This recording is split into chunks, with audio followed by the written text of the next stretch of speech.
Olá, bom dia. Bom dia, 9 de julho de 2022. É feriado no estado de São Paulo, um sábado, com 17 graus de temperatura neste exato momento, uma manhã ensolarada, com probabilidade zero de chuva em Ribeirão Preto, nesta manhã de sábado, né? E passando daqui para poder falar alguma coisa. Alguém perguntou para mim hoje pela manhã, mas é feriado de quê? Por que que é feriado?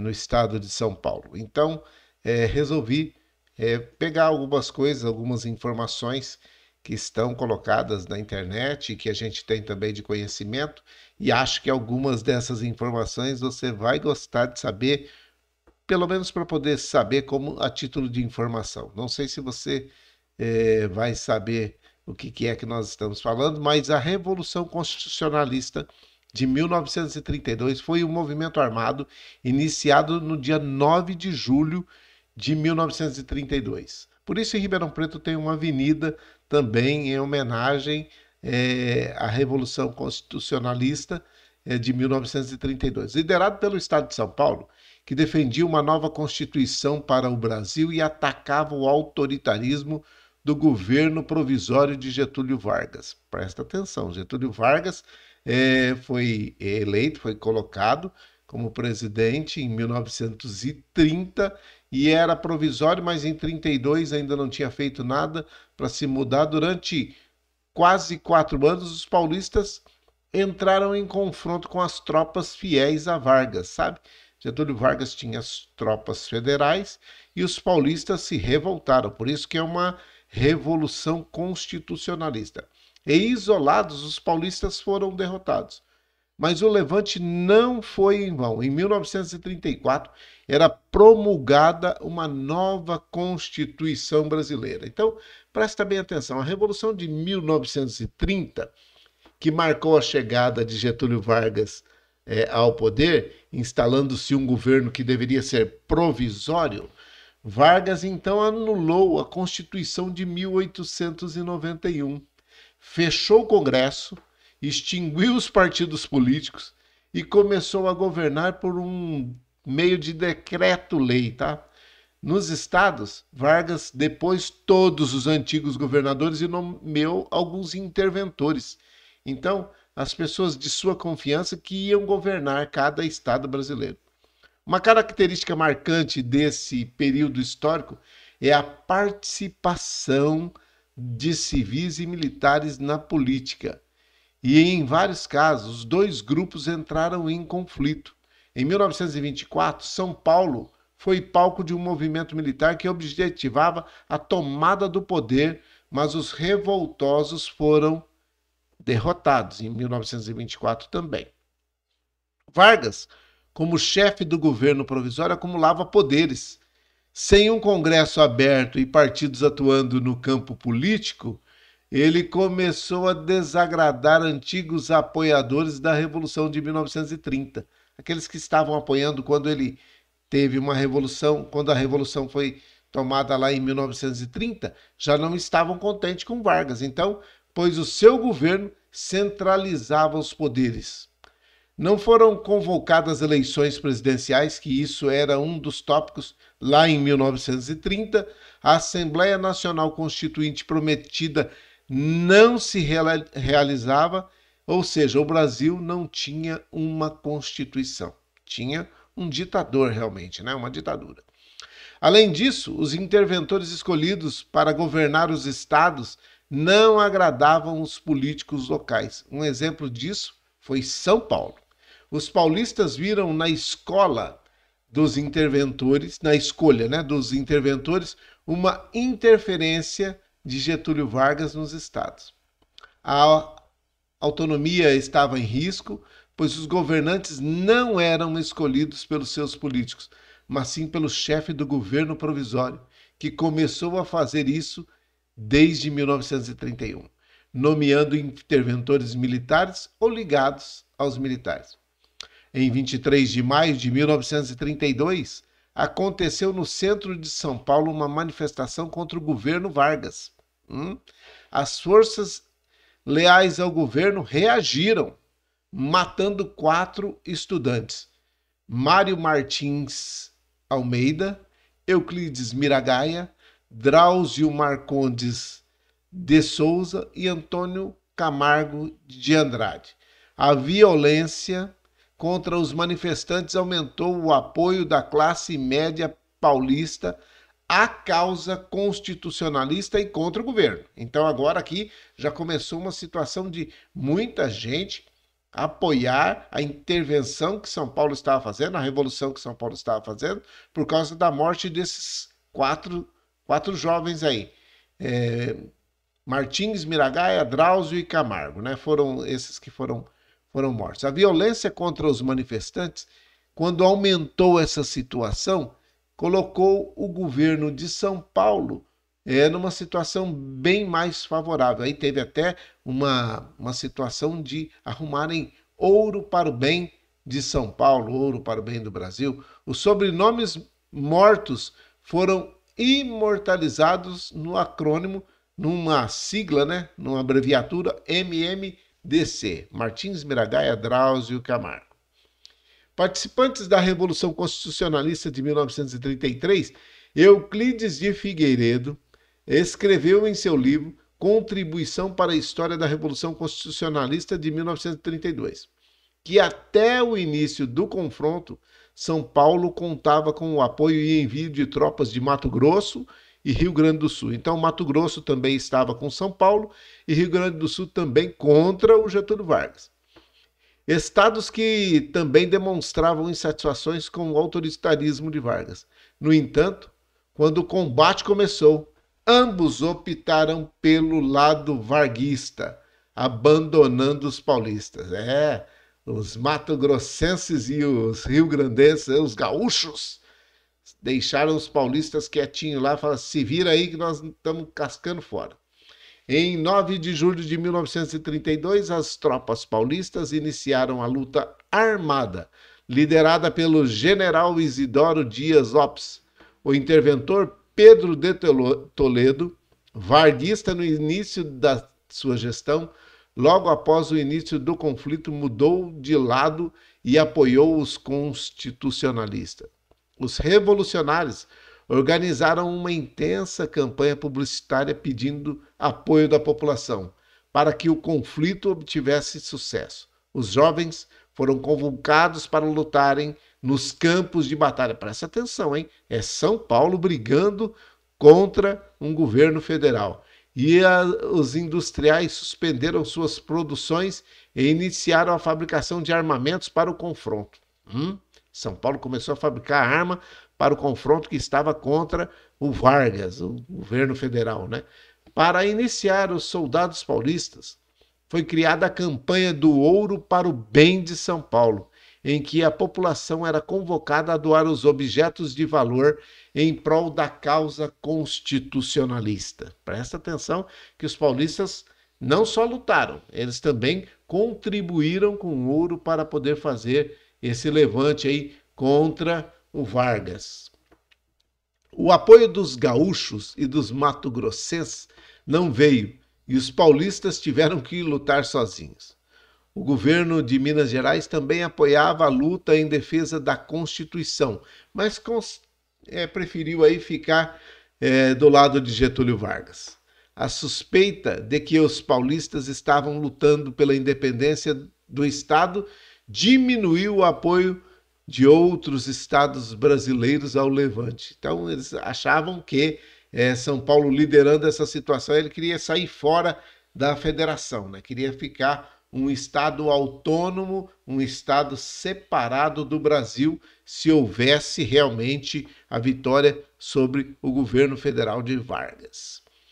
Os conflitos aconteceram principalmente na região do Vale do Paraíba, nas divisas do estado de São Paulo, Rio de Janeiro e Minas, principalmente na divisa paulista e mineira. As tropas paulistas tentaram resistir às investidas das forças varguistas, com a capital paulista sendo atacada por aviões governistas. Então Vargas jogou bomba lá em São Paulo, né?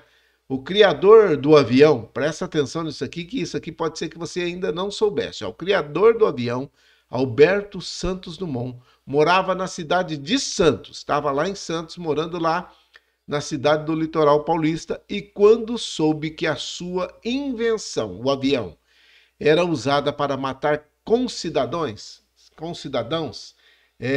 os seus irmãos de pátria, suicidou-se. Você sabia disso, não? 23 de julho de 1932, segundo a história aí, Alberto Santos Dumont se suicidou lá em Santos. Eu não lembrava dessa história, mas eu lembro já de ter visto isso em história lá atrás. Vários jovens combatentes perderam suas vidas durante a luta. Muitos não tiveram treinamento necessário para atuar no campo de batalha, pegando em armas somente pela causa constitucionalista, como se recorda o Euclides Figueiredo aí no seu livro.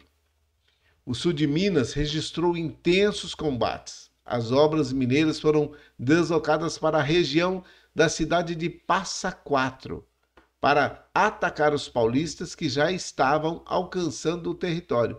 Mineiros e paulistas travaram intensos combates em um túnel da estrada de ferro que ficou conhecido como o Túnel da Mantiqueira. Neste local atuaram duas personalidades que teriam destaque na política nacional nas décadas seguintes. Benedito Valadares foi o chefe de polícia de um dos destacamentos militares de Minas Gerais. Logo após o conflito, Valadares ganhou a confiança de Getúlio Vargas e foi nomeado interventor de Minas Gerais. Juscelino Kubitschek participou do combate como médico. Ele atendia aos feridos nos hospitais de campanha. Foi durante a Revolução de 1932 que os dois se conheceram, tanto Kubitschek quanto o Vargas.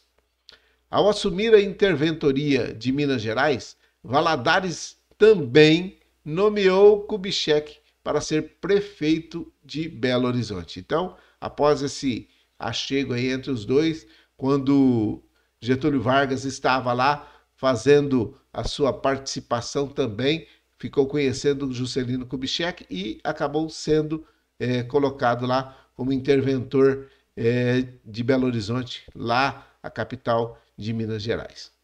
O fim da Revolução Constitucionalista em 1932, no dia 1º de outubro, quase 4 meses depois de iniciados o conflito, então teve 4 meses de guerra dos paulistas contra a Federação na época do Vargas, né? Os paulistas renderam-se, pois não tinham mais soldados suficientes e nem mantimentos para manterem a batalha contra o governo provisório, ou que não estava sendo tão provisório assim. As forças militares fiéis a Vargas derrotaram as tropas paulistas. O saldo da guerra foi de 934 vidas que morreram no combate pela causa constitucionalista. Esses números referem-se ao que foi publicado oficialmente, mas há registro de muitos mais mortos. Então preste atenção, 9 de julho é o dia de uma revolução onde 934 pessoas morreram e além de ter provocado também a morte do criador do avião, o Alberto Santos Dumont. Os principais líderes da revolução tiveram seus direitos políticos cassados e foram deportados para Portugal. Era uma forma de o governo afastar de São Paulo aqueles que motivaram a luta armada contra o poder central. A Constituição aí, a Revolução Constitucionalista, teve algumas consequências. A primeira dela, apesar dos paulistas terem sido militarmente derrotados, conseguiram o que eles queriam. Em 1933, foi realizada a Assembleia Nacional Constituinte, que elaborou uma nova Constituição para o Brasil, sendo promulgada no ano seguinte. O Congresso Nacional foi reaberto. Depois da luta de São Paulo, o Congresso Nacional foi reaberto. Os partidos políticos voltaram a funcionar. Pode ser que hoje você tenha algumas restrições aí quanto a partido político, mas partido político voltou a funcionar no Brasil por causa de uma revolução constitucionalista de 9 de julho de 1932, né? E é onde muitas pessoas morreram, para poder termos isso hoje no Brasil. Pode ser que você nem concorde com esse monte de partido que estão aí, né? Mas e que muitos deles só estão aí para poder enfeitar. Mas hoje eles estão aí por causa dessa revolução. E Getúlio Vargas foi eleito presidente da República, presta atenção. Ele foi eleito presidente da República por meio de eleição indireta. Então, não era o povo votando em Getúlio Vargas. Assim se encerrava o governo provisório e começava um governo constitucional, no qual Vargas passou a governar o Brasil sob as diretrizes constitucionais. Vargas não se afastou dos paulistas após o levante, continuou tendo contato com os paulistas. Como o Estado era o mais desenvolvido economicamente, o governo provisório manteve a política de valorização do café, uma tentativa de salvar os cafeicultores dos efeitos da crise de 1929, e o fator econômico foi fundamental para a aproximação de Vargas com seus antigos inimigos. Os paulistas finalmente tiveram um interventor civil, né, colocado, que foi Armando Salles. Muitas vezes a gente vê os nomes nas placas, até de rodovia. Aqui na região de Ribeirão Preto nós temos uma rodovia que chama Armando Salles, né? E em algumas cidades tem algumas ruas também que chamam Armando Salles, que era nomeado interventor em 1935. Foi eleito governador constitucional e Salles convocou uma Assembleia Constituinte que elaborou uma Constituição para o Estado de São Paulo. A memória da Revolução Constitucionalista de 1932 é ainda valorizada pelos paulistas. Hoje nós ainda valorizamos isso e mantemos esse feriado, é por isso que hoje é feriado, né? Então, depois de você conhecer toda essa história aí, você vê que existe uma justificativa para termos um feriado no dia 9 de julho, data em que se iniciou o movimento. O feriado é estadual, não é para o Brasil. Na cidade de São Paulo, existem várias referências à Revolução, como ruas, praças, viadutos nomeados com os nomes dos combatentes, além do monumento erguido próximo ao Parque do Ibirapuera, onde estão guardados os restos mortais daqueles que morreram lutando pela Constituição. Tá certo? Então é por isso que nós temos no estado de São Paulo o feriado de 9 de julho. Depois dessa leitura desse texto aí, eu creio que você já deve ter ficado um pouquinho mais também a par de que era essa situação. Mas eu acho que o fato relevante, muito relevante, foi que os direitos políticos foram retomados, né? Nós tiramos alguém que estava só ditando e voltamos para a constitucionalidade, mas eu fiquei muito triste ao relembrar que 23 de julho de 1932 foi a morte do Alberto Santos Dumont e que eu também havia me esquecido, tá bom? Então fica aqui para vocês o meu abraço, um grande final de semana para vocês, um feriado abençoado, que Deus abençoe a sua vida neste sábado, que você tenha paz, saúde e prosperidade e muita alegria. Fique em paz, fique com Deus. Eu sou Estevão Machado.